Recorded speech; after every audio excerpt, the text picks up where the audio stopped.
Hello, dear students. Now we will start a new story called Tucket's Travels. Okay, from the title, we can understand that this story is talking about someone called Tucket, and it talks about his travels or his trips, his journeys. Okay, because here we have apostrophe s, so this is a possessive noun, and here the word travels, it's a plural noun.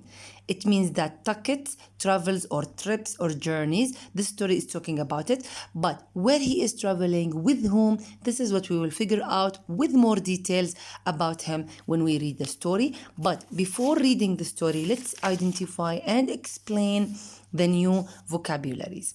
The first one, pace.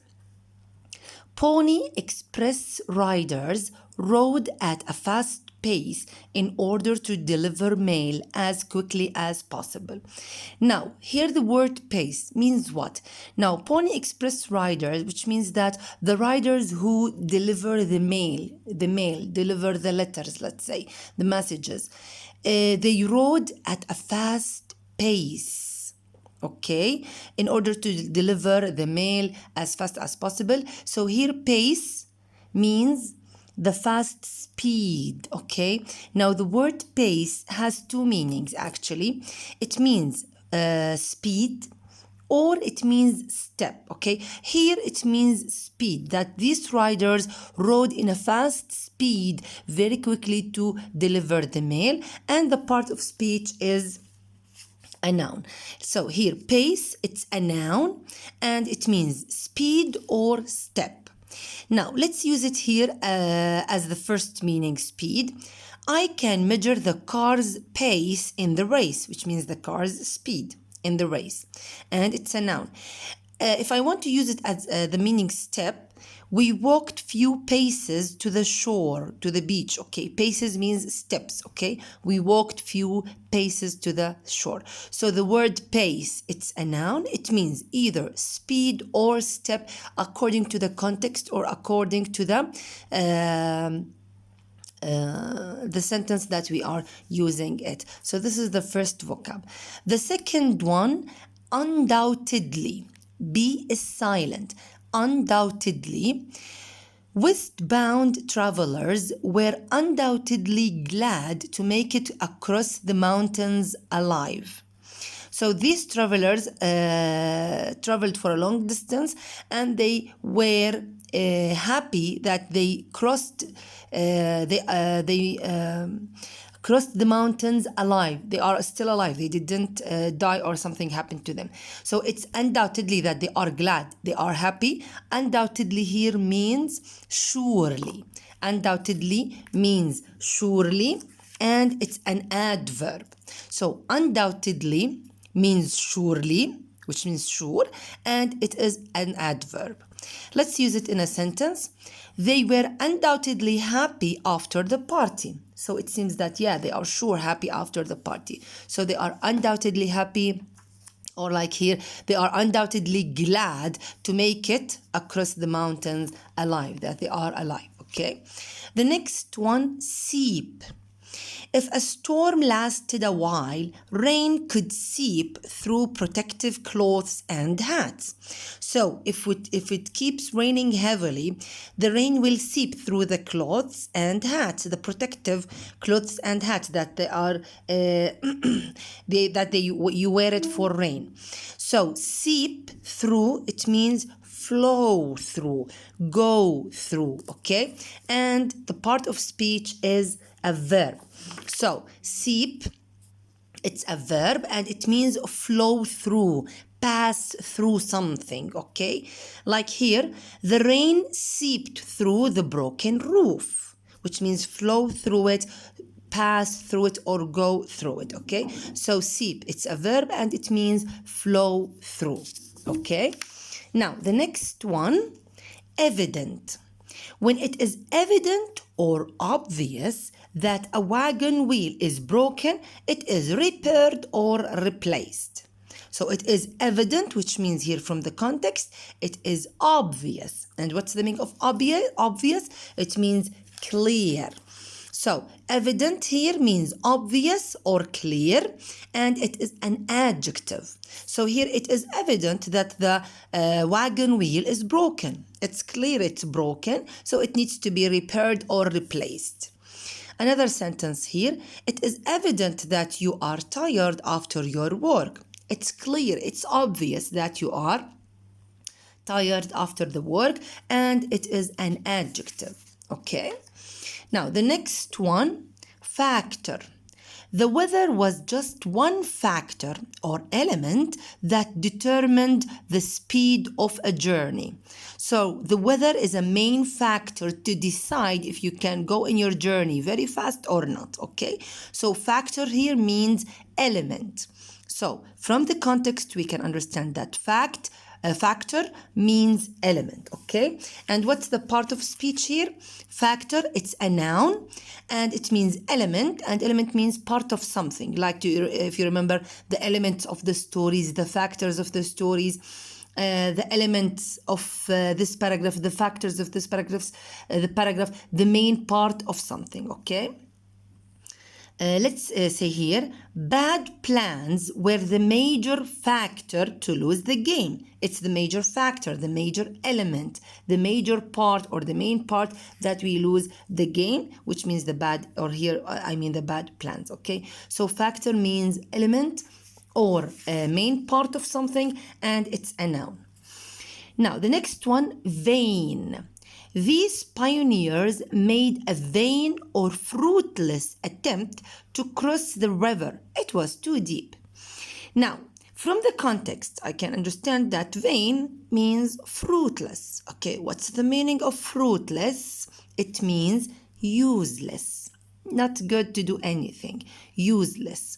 So the pioneers here made a vain or useless attempt. Attempt means try to cross the river because it was too deep. So it's a useless try, useless attempt, fruitless, vain. And the part of speech is an adjective. So vain, it's an adjective. It means fruitless or useless. They are all synonyms, the same meaning. Vain, fruitless, useless. Okay? For example here, Peter's time machine was vain at the beginning, which means it's useless. It was useless, fruitless, okay? It's not good to do anything with it, okay? So this is the word vain. Now, the next one, mirages. Mirages, let's read the context. Travelers could be fooled by mirages. It was a blow to learn these visions were false. Now, I don't know if you have ever seen that when you are traveling in the desert under the sun in a very hot weather, in front of you, you can see some water or pond or lake or something. You feel that you can see something shining, sparkling in front of you. Actually, it's a false vision. It's not correct. Something from your imaginary, because you are tired, you are traveling under the sun in a hot weather. So these false visions, we call them mirages. We call them mirages, okay? So mirages here, it's a noun, and it means false visions. It's something from people's imaginary when they are traveling under the sun in a hot weather, especially in the desert or in a very wide places. You imagine that you can see something sparkling in front of you like water or something. This is called mirages. Okay, let's take this example. Francis saw mirages while walking under the sun.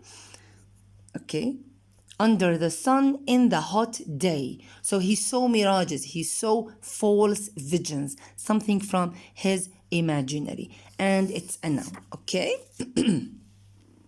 Now the next one, shuffled. The journey was tiring. Many walkers shuffled slowly along the trail after a few weeks. Now, people were traveling on foot, like here as you see in the picture, and they were traveling for a long time, for a few weeks. walking on foot, moving, walking. So they are tired. So lately, they started shuffling when they are walking. What's the meaning of shuffling? When someone is walking, dragging his feet while walking, not lifting them up or from the ground because he or she, they are tired from traveling or from walking. And it's a verb, okay? So what's the meaning of shuffled? It's a verb. It means drag your feet while walking without lifting them from the ground because, for example, you are tired or something like this. You are not walking this way, you are walking this way. You barely can walk because you are tired. So you are shuffling your feet.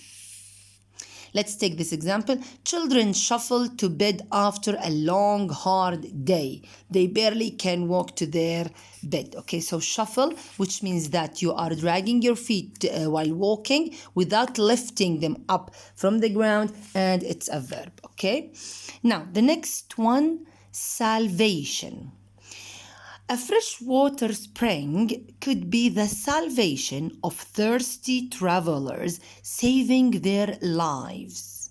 So here they are tired travelers and they are thirsty. The freshwater spring, it's a good salvation for them. It's a good what? Solution. It's a good saving, rescuing for them. And the part of speech is a noun. So salvation, it's a noun. It means solution, it means saving, it means rescuing them, okay? Let's take this example. Water is a good salvation in a hot day. It's a good solution, it's a good saving, it's a good rescuing, okay? So salvation, it's a noun and it means solution for something. Now the last one, stunted. Stunted. Only small stunted trees can grow in the harsh desert conditions of the southwest. So stunted here means what from the context? It means small or very short, very small.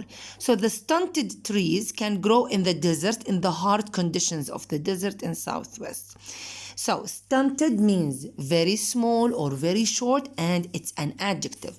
Now here stunted, actually it's a verb, but here we use it as an adjective and it means very small or very short. I planted stunted plants in my front yard. Small plants, short plants in my front yard. Stunted, okay? And it's an adjective. So these are the 10 vocabularies in our new reading story, Tucket's Travels. Let's revise them again quickly. Pace, it's a noun and it means speed or step. Undoubtedly, it's an adverb and it means surely. Seep, it's a verb and it means flow through something. Evident, it's an adjective and it means obvious or clear. Factor, it's a noun and it means element or part of something. Vain, it means fruitless or useless and it's an adjective. Mirages, it's a noun and it means false visions. And shuffled, it's a verb and it means drag your feet without lifting it from the ground because you are tired or while walking. Salvation, it's a noun that means solution, saving, rescuing. And the last one, stunted, here it's an adjective and it means very small or very short. Now, I want to test my understanding, so I used here some words together in one paragraph. Let's read it here quickly. The football players were undoubtedly practiced very hard the last 2 months. They were running in a fast pace during the match. It's evident that they are strong enough to play without getting tired. I can see their sweat seeping through their clothes. I believe that practice is an important factor to win a match. Even they played very hard, they didn't shuffle after the match. The best salvation for them now is to take a bath, good meal, and sleep well. So you can see here I used 1, 2, 3, 4, 5, 6, 7 vocabularies in one paragraph from the 10 vocabularies, which means that I have understood the words. So I want you to try to do something like that. It's a good test for your understanding. Thank you so much.